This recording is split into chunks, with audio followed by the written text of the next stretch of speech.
नाज़रीन, हमारे हर दिल अज़ीज़ सहाफ़ी अरशद शरीफ की शहादत पर, उनके बेईमाना कत्ल पर पूरी कौम जो है वो सोगवार है। एक चमकता सितारा, एक इंतहाई ज़बरदस्त शख्सियत किस तरह से अपने बीवी बच्चों को रोता छोड़कर इस जाने फ़ानी से रुखसत हो गया। इस वक्त मैं H11 कब्रिस्तान में मौजूद हूँ, जहाँ पर उनकी तदफ़ीन की जाएगी और अपनी जो उनकी फ़ैमिली है उनके साथ ही उनको सुपुर्द खाक किया जाएगा। यहाँ पर अरशद शरीफ के जो वालिद हैं और उनके भाई मेजर अरशद शरीफ शहीद, ये शहीदों का ख़ानदान है, तो उनके भाई की और उनके वालिद की यहाँ पर कब्र है। ये कब्रें मैं आपको दिखाता हूँ। यहाँ पर साथ ही जो अरशद शरीफ है उनकी भी तदफ़ीन होगी। ये सबसे पहले उनके जो वालिद हैं उनकी आप कब्र देखें। कमांडर मोहम्मद शरीफ, इनका जो डेट ऑफ बर्थ है वो नवंबर 1940 है और मई 2011 में हार्ट अटैक की वजह से इनका इंतकाल हुआ था। इन दोनों कब्रों का आपस में बड़ा एक ताल्लुक़ इस हवाले से है कि दोनों की डेथ जो है वो एक ही दिन हुई थी और ये इतना बड़ा सदमा था कि दिल दहल जाता है और इस ख़ानदान को न जाने कितने दुख और गमों का सामना करना पड़ा है। 2011 में मोहम्मद शरीफ, जो कि नेवी में कमांडर थे, 2011 में उनको हार्ट अटैक होता है और हार्ट अटैक से उनकी डेथ हो जाती है।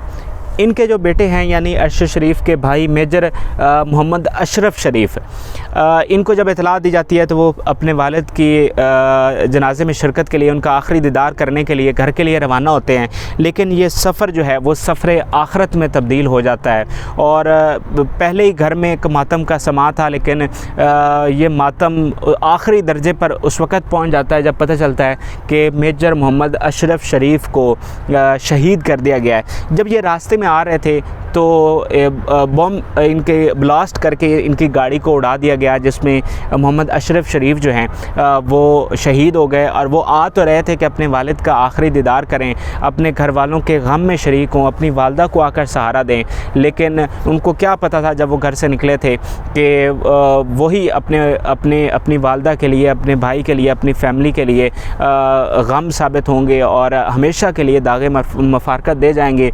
तो ये इतनी बड़ी दुख की दास्तान है कि जिसको आप बयान नहीं कर सकते। यानी एक मैयत जो है वालिद की वो घर पड़ी है और जो बेटा उसके जनाजे में, उसके सफ़र आखरत में शरीक होने के लिए आ रहा है, उसको रास्ते में शहीद कर दिया जाता है। और फिर वो मंज़र भी देखा गया कि जब इसी घर से, और ये इतना बड़ा घराना है कि एक वालिद कमांडर, बेटा मेजर, इतना बड़ा घराना, और उसी घराने से दो जनाजे एक ही दिन उठते हैं।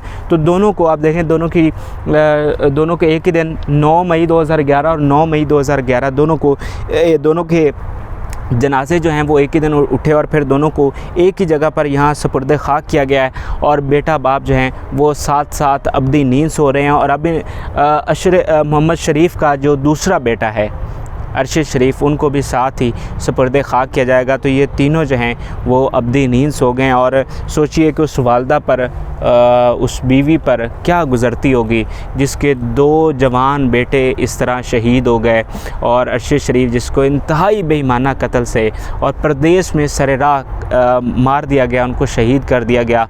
क्या बीती होगी उस वालदा पर, उस बीवी पर, उनके बच्चों पर।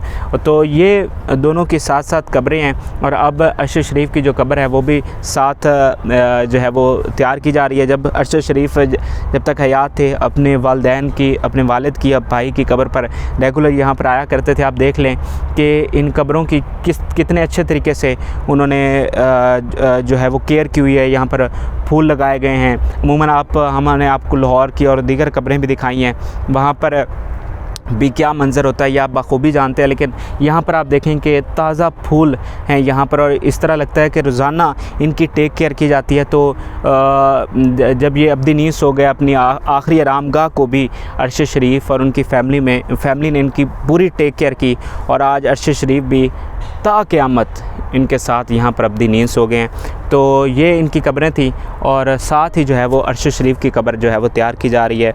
अल्लाह ताला इन सब को जन्नत और फिरदौस में आला मुकाम अता करे। इजाज़त दीजिए। अल्लाह।